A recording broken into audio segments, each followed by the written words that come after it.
Welcome. This is Bob Larson on History Live, where we discuss the possible reforming of society, specifically the states of diversity and differences, causing the others to think and act the way they do, creating the history and future that we possess today. Today on the show, we will be talking to George Berkley, Dennis Diderot, Marquis de Condorcet, and Isaac Newton about gay rights. Welcome to the show, everyone. Let's start by asking some background knowledge about our guests. So, George Berkley, tell us a little bit about yourself. Hello, my name is George Berkley, and I'm a highly literate writer who has written and published 24 books. I am also a well-known Irish philosopher for my beliefs on the perception of objects. You may know me as being one of the three greatest British empiricists of all time. I was born on March 12, 1685, and I was brought up at Diderot Castle, which is a place in Ireland. I later attended Trinity College, Dublin, when I was 15 and graduated with a master's degree in 1707. In 1710, I published the paper that gave me the most fame and a lasting reputation, Treatise Concerning the Principles of Human Knowledge. In 1728, I married Anne Forrester.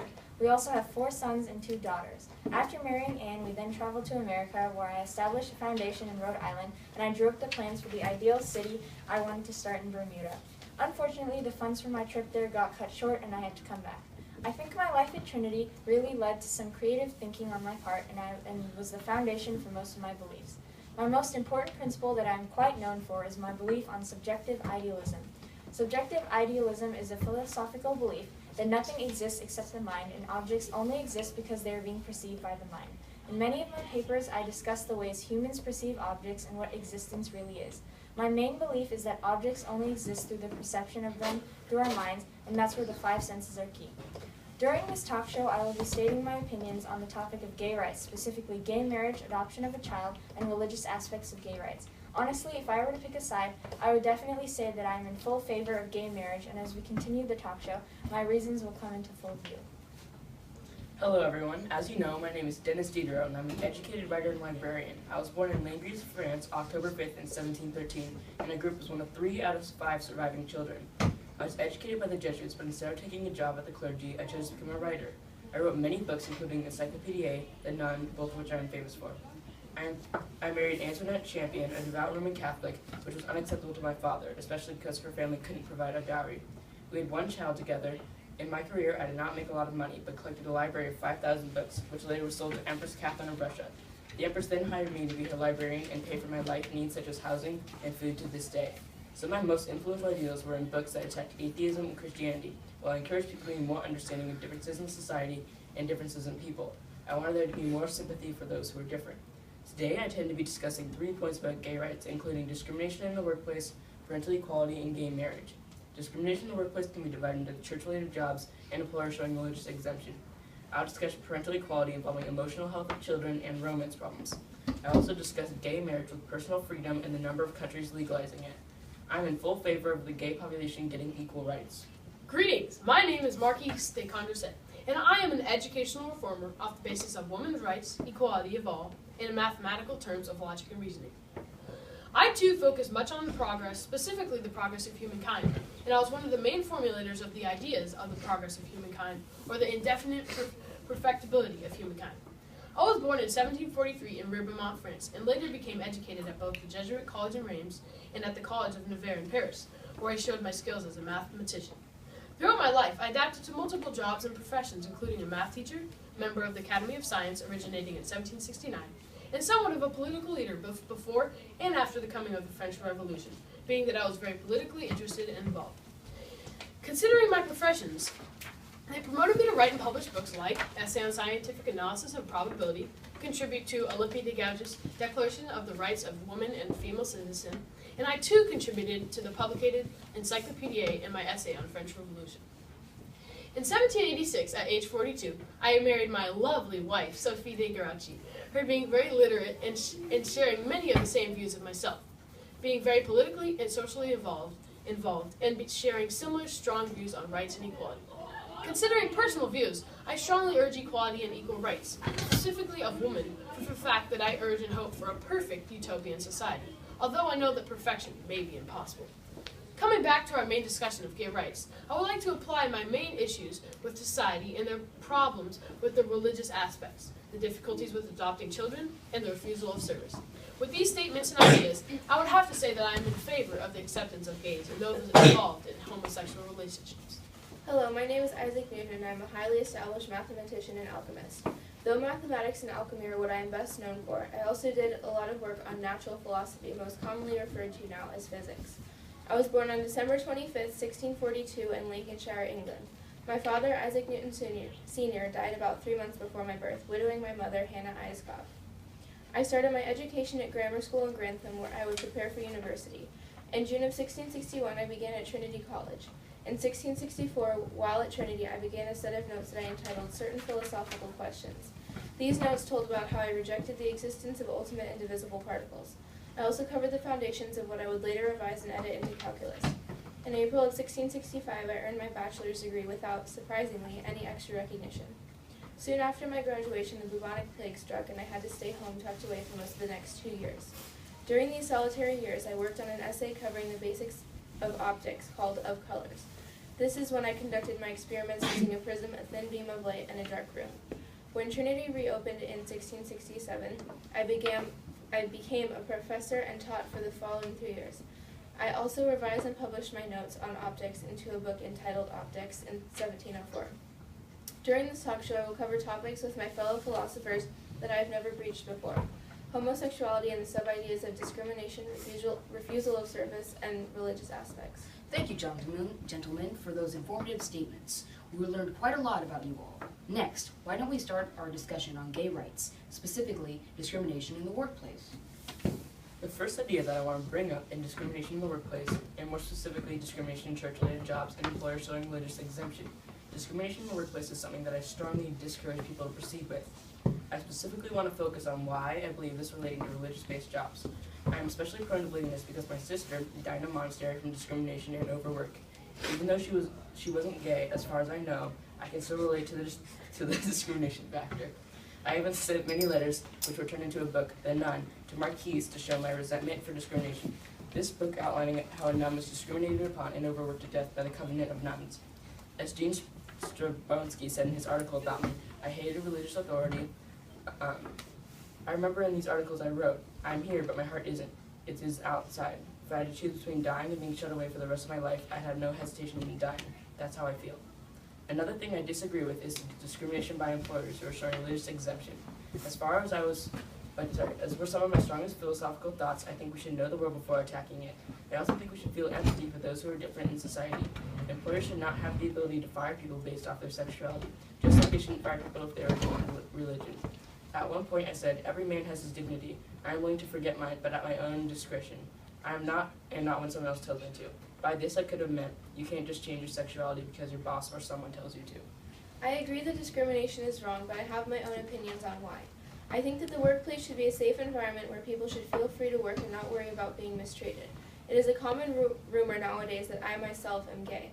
As a professor at Trinity College, I cannot imagine what it would have been like to not be able to share my thoughts without being criticized or judged. I feel that if I had come out during this time as a professor, people would not have seen my work as it was, but they would have seen it with new hateful eyes. And they may have said hurtful things to me in the place I felt my strongest, work. Now I have dealt with my fair share of hateful comments, and I have grown strong in a new way. This, however, does not make it right. Even if society does not think that people should be equal, the workplace should be somewhere that people are only judged based on the work they do, not their orientation, religion, or race. In Natalie M. Rosinski's work, Sir Isaac Newton, brilliant mathematician and scientist, it is mentioned that I had a relationship with another man. It is true that we exchanged a series of letters, but I never mentioned this for perhaps fear of discrimination. After all, homosexuality was against the law at this time. I once said, nature is pleased with simplicity, and nature is no dummy. The world could be much simpler if people accepted other people for who they are. There is so much energy wasted on discrimination. It takes a lot of time to hate people. If nature or God created heterosexuals and homosexuals, it was for a reason. It is our job as humans to accept this and spend time loving one another instead of hating one another. Following the discussion on discrimination, the first topic that I would like to discuss is religious aspects of homosexual relationships, specifically considering points made in the Bible and the onset faith and customs of relationships basing from Christianity. Being of the Christian faith myself, you would probably assume that I would go against the promotion of gay marriage and rights. But according to myself and Joanne Landy's The History of Feminism, Marquis de Condorcet, although being Christian, I do share more different and individual views, and I am for the promotion. I am drawn to take this side because of my strong encouragement of and promoting of equality and women's rights.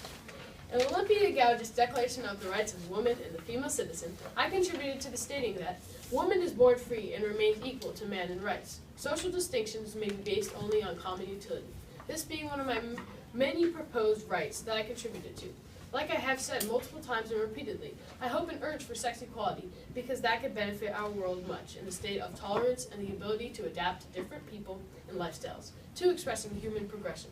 Discussing religion and the set beliefs and customs of a Christian lifestyle. According to the Bible in Matt Slick's What Does the Bible Say About Homosexuality, it is set forth that a man should marry a woman in which they will live a normal life and hope to have children. The problem is that there is lots speaking about the fact that those involved in homosexual relationships will not be able to revive and set the rules and lifestyle of the Bible, being in a relationship with the same sex, and they too may not be able to produce children.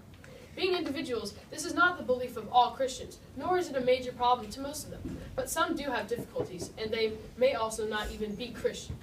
Recalling back to another one of my equality statements, although equality is here represented as a woman, the revolutionaries were capable of using males, particularly Hercules, but this powerful symbol frightened many, especially from the educated elite and the female. Equality seemed far less terrifying.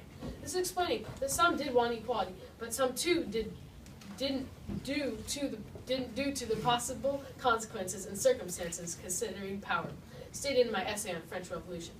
Thank you, and let's hear Mr. Berkley's views. Thank you, Marquis de Condorcet, for that statement on religious aspects, and I must say that even though I completely agree on your view of the topic, I must disagree with your reasons for going against the Bible's teachings on gay marriage.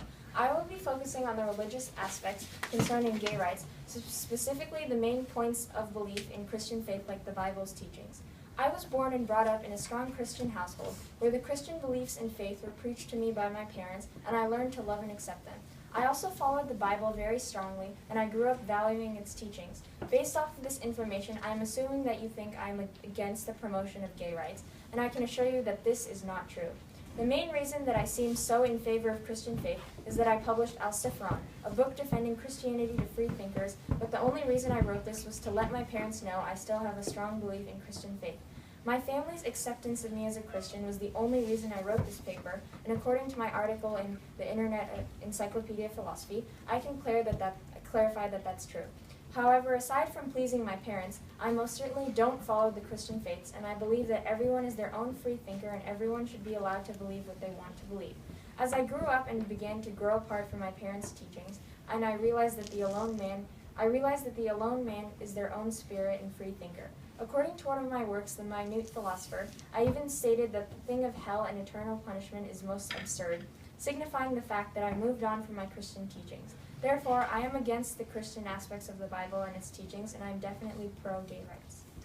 I am publicly a Protestant Puritan-leaning Christian, but I actually believe in Arianism, a very old belief that denies that God and Jesus are divinely equal. As mentioned in Brian Gottsman's article, 6 Things You Should Know About Isaac Newton, I deny the existence of the devil. Due to this fact, I believe that homosexuals or people who promote homosexuality will not go to hell. In my opinion, it is completely absurd to believe that gays will go to hell when first, the existence of hell is not evident, and second, when God created each human perfectly and purposefully.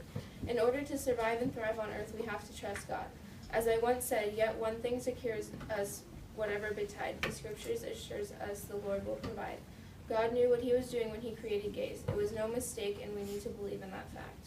Now that religious aspects has concluded, the next issue I will be sharing my opinion on is the adoption of a child, specifically gay parents adopting a child and whether or not the choices they make are necessarily wise. I am a strong believer in the liberty concept of the world, and I believe that every man, woman, and child is entitled to their own personal choice. I also give high respect to the choices people made because I believe that God created everyone to make their own choices and not follow any teachings. People have to be independent. In 1711, I even delivered my Discourse on Passive Obedience, in which I stated that God's purpose is to promote the general happiness of the people, and the general happiness can be found in free thinking. According to the NNDB Tracking the Entire World website, I clearly support adoption of children because that is a choice that people have to make, and I believe that if people are happy with adopting a child, it doesn't matter if they're gay because God believes they're happy. The second idea I want to bring up is the notion of parental equality, while specifically focusing on children's health and how the child reacts and has problems with romance-related issues. In general, I do support gay couples to adopt and raise children for many reasons. I do support gay couple parenting mainly because there's no difference shown in the emotional health between kids with straight and kids with gay parents. I reason this because that's what studies have shown, and I, being a man of logic, use data to arrive at a conclusion. I'm a parent myself and add my experiences to my opinion. I once said, only passions, great passions, can elevate the soul to great things. By this I could have meant that if gay couples have the drive to raise a child, then they should. The other point I want to comment on is that some children with gay parents have romance problems. I disagree with the fact that only gay parented children do this. If you have romance and love problems, it is mainly originating from the child, and that anyone's child could have these problems, straight or not. Like many philosophical ideals I still think we should understand people for who they are and not for what other people say or encourage them to do.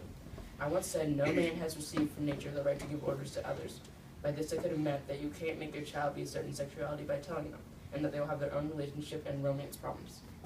On adoption, going over the main point of adoption, there is large controversy in society for the state that homosexuals cannot be good parents and that they will affect the children's sexual orientation if living under these conditions, which is not a bad thing, but some think it is. Joanne Landy stated in her History of Feminism that I am largely involved in gender equality and just equality in general.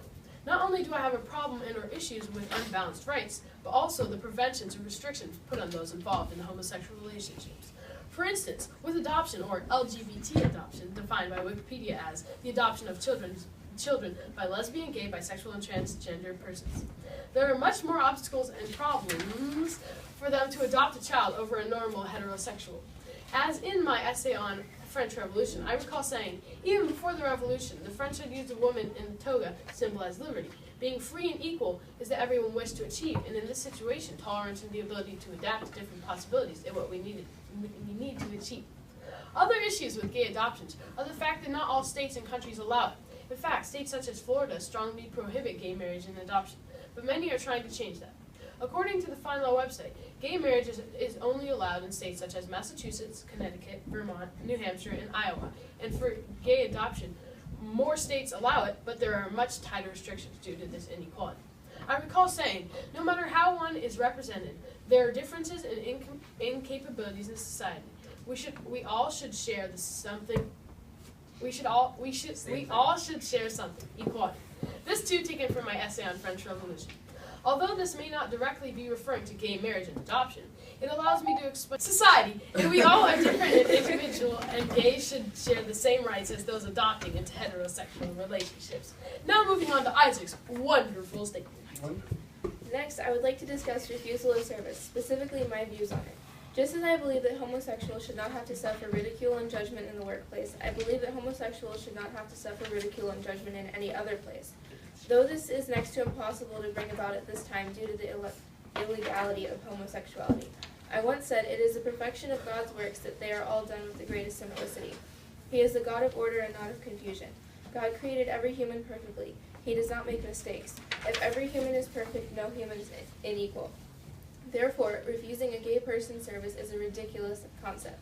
Why should we treat perfect humans differently from one another when perfection for all means equality for all?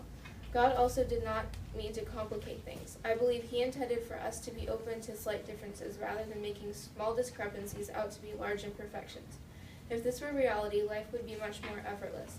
In Christine Dow's article, Man of Science, Man of God, Isaac Newton, my dedication to God is mentioned and described as obvious. This is true. I believe God created everything for a reason, and I trust Him in His decisions. If He decided to create homosexuals on earth, we as humankind must do our best to accept this. Adding on to Isaac's views of refusal of service, I too would like to add on a more in-depth case considering job denial and service denial to those of homosexual relationships. Throughout time, there have been many cases of gay denial and resentment from those who do not approve and or support gay marriage. For instance, select grocery stores and marketing business have had a history of denying applications from gays because they feel that it will make others uncomfortable. To myself, I feel that this is an issue showing the problems with inequality, and this too being a bold statement of hatred and or dislike to gays. For instance, in CBS's article, Arizona Bill Will Allow Businesses to Refuse Service to Gays, they too discuss that people will now have the right to deny job applications and service to those of gay relationships, causing bold discrimination. Among the progress of human mind, that is most important for human happiness. We must count the entire destruction of the prejudices that have established inequality between the sexes, fatal even to the sex as failures. This inequality has no other source but the abuse of power, and men have tried in vain to excuse it by sophisms. This also explaining that we need to change in society, and these issues are obstacles blocking our progression in societal success. Now discussing the noticeable and recurring issue of refusal of service towards gays, the same source and point applies, such as CBS's Arizona bill will allow businesses to refuse service to gays, where it discusses how Arizona store owners and workers may remove and have the ability to refuse attending service to those gay. The fact that people are discriminating and excluding gays shows lots of ignorance and no ability of tolerance to one who likes the same gender. That makes these actions very questionable. I recall stating, enjoy your own life without comparing it to that of another. This saying to simply mind your own business and don't compare and contrast to others' ways and choices to live, lifestyles. Now passing on to our host. I think our last topic of discussion tonight will be gay marriage. One important idea that I'd like to talk about is gay marriage, specifically about personal freedom, plus my thoughts about why I support it. I think this is one of the biggest sources of disagreement when discussing gay rights. Personal freedom is not something that I think all people talk about enough when it comes to topics revolving around gay topics. If someone is gay, then we should let them choose how they want to go about that. Just like it's a personal decision to even come out as gay in the first place. It should be your decision whether to marry straight or gay, and even if other people disagree, then they should be happy for you. We need to know other differences in our society better. I recall saying, happiest are the people who give most happiness to others. You should give happiness to other people by respecting their differences. Until recent years, gay marriage legalization was considered to be a new idea. Now it is legal in many countries and 17 states. More states are working on bills to pass that we will add states to this list. As you can see, there's an obvious trend. People are being more accepting of gay people and the level of comfort is higher. My philosophical views state that I think we should encourage each other to understand the differences in society. I hope that in the future, gay marriage will be legal everywhere. I may have thought about something like this when I recall saying, the more you think about a thing, the more you believe it to be just and even possible. To find oneself in a position to be a position of strength. I hope that everyone in America will be more understanding of people that are different. Thanks, Dennis, for that statement on gay marriage, and although I do agree with your views, my reasons for supporting gay marriage are much different. Being in favor of the liberty principle, I would have to say that I'm in full-fledged support of gay marriage, and specifically the issue of people choosing who they want to spend their life with and not being criticized for it. I'm a huge believer in the liberty principle, specifically that every man is essentially their own spirit and they can choose what they want to believe. If people want to marry the same gender, then it's their free choice and people shouldn't criticize them because they are religious and believe the teachings of the Bible. It's their decision who they choose as a life partner. The Encyclopedia Britannica also wrote about my belief that gay marriage is something that should be entirely based on liberty and free will, and a person's choice is most important because that's what makes them the happiest. I even believe that I stated in my published book titled The Works of George Berkley that others indeed may talk and write and fight about liberty and make an outward pretense to it, but the free thinker alone is truly free, indicating that my belief in freedom of thought and speech is stronger than my beliefs in Christianity. So, Dennis, these are my reasons for why gay marriage is acceptable, and I disagree with your reasoning entirely. Thank you for that extremely interesting debate on gay rights and all of the ideas that followed it. It seems that all our philosophers have come to an agreement that they are all in favor of gay marriage. George Berkeley's belief in liberty principle and that everyone should have free choices has led him supporting gay rights, as well as the fact that Isaac Newton supported gay rights because he was gay. Dennis Diderot and Marquis Condorcet supported gay rights to the extent we should try to accept the changes in our society and accept people who are different. Marquis supports them because he's a big supporter of the equality principle. This has been a successful show of History Live. Thanks to everyone and our guests. And good night.